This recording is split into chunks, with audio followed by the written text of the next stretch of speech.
তো বন্ধুগণ, I am হাজির। একটা থাপ্পড় মারা তোর দাঁতে করে ফালা দিব। ভালো হয়ে যা, এখনো সময় আছে। তো আজ আমরা কথা বলতে চলেছি দিদিকে নিয়ে, মানে রচনাদিকে নিয়ে। রচনাদি,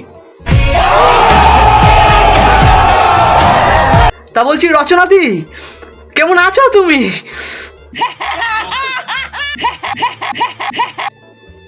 এটা কি ছিল?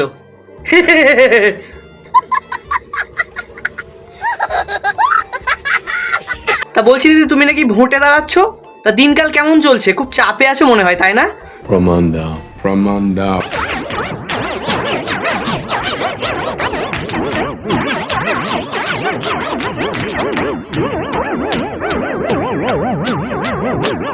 ও, বুঝতে পারছি কেমন চাপে আছো। লেটস নাচো,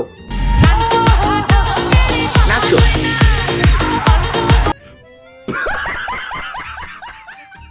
সাবধান করে দিচ্ছি তোমাদের, সাবধান হয়ে যাও। যদি দিদি কোনোদিন তোমাদের বাড়ি চলে আসে আর এসে দেখে তোমাদের বাড়িতে মশা তাড়ানোর জন্য ধোঁয়া দেওয়া হচ্ছে, তাহলে কিন্তু দিদি বলে দিতে পারে এটা বাড়ি না, এটা কল কারখানা। হ্যাঁ, ধোঁয়া দেখলেই দিদি কারখানা দেখতে পায়। যেখানে ধোঁয়া হচ্ছে সেখানে কারখানা হচ্ছে, হোক না সেটা দাবানল, কিন্তু সেটাই কারখানা।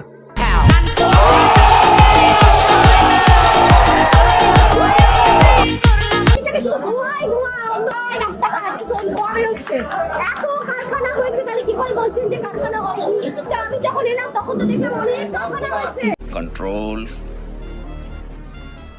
कंट्रोल उदय। আরে দিদি কি করছো? সব ধোঁয়াতে কারখানা দেখতে নেই, কিছু কিছু ধোঁয়া মনের আগুন থেকেও লাগে।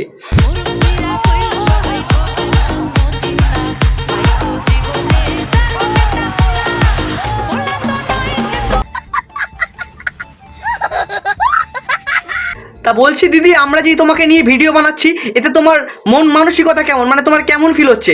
ভালো লাগছে নাকি খারাপ লাগছে দিদি? আমি সিল মাইরা দিমু। প্রত্যেকটা আমার যা যা কমেন্ট, সেগুলো নিয়ে মিম হচ্ছে, মজা হচ্ছে, আমি সেটা এনজয় করছি। কিন্তু বিলিভ মি, আই এম লাফিং। আমি নিজে বাড়িতে খুব হাসি। জানতাম আমার তোমার প্রতি পুরো ভরসা আছে, তোমার মন মানসিকতা সবকিছুই ভালো। আমি জানতাম তুমি এনজয় করছো। থ্যাংক ইউ দিদি, থ্যাংক ইউ। ভরসা আছে, ভরসা আছে দিদির প্রতি, আমাদের ভরসা আছে। বহুত তেজ হো রহা হ্যাঁ। ওয়েট করে আছি চৌঠা জন অব্দি। যে কটি মানুষ আমাকে নিয়ে যা যা বলেছেন, প্রত্যেকটি মানুষকে আমি যথাযথ উত্তর দেবো সময় আসলে। দিল জুড়ে বিনা হি টুট গাই। ব্যাকগ্রাউন্ড মিউজিক লাগাও কেউ। কি করলে দিদি তুমি এটা? হ্যাঁ, আমি এই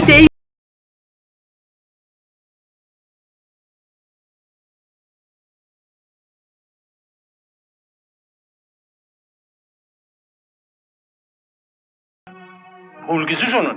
যাক, অনেক ফাজলামো হলো। অনেকদিন পর আবার তোমাদের কাছে ফিরে এসেছি ভিডিও নিয়ে। তো কেমন লাগছে ভিডিও অবশ্যই কমেন্টে জানাও। আর হ্যাঁ, এরকম ভিডিও পেতে অবশ্যই চ্যানেলটিকে সাবস্ক্রাইব করো আর আমার সাথে থাকো। কেন সাথে থাকবে? কারণ ভিডিও দেখতে হবে। কেন ভিডিও দেখতে হবে? কারণ হাসতে হবে। কেন হাসতে হবে? কারণ মনটাকে ভালো রাখতে হবে। ঠিক আছে তো?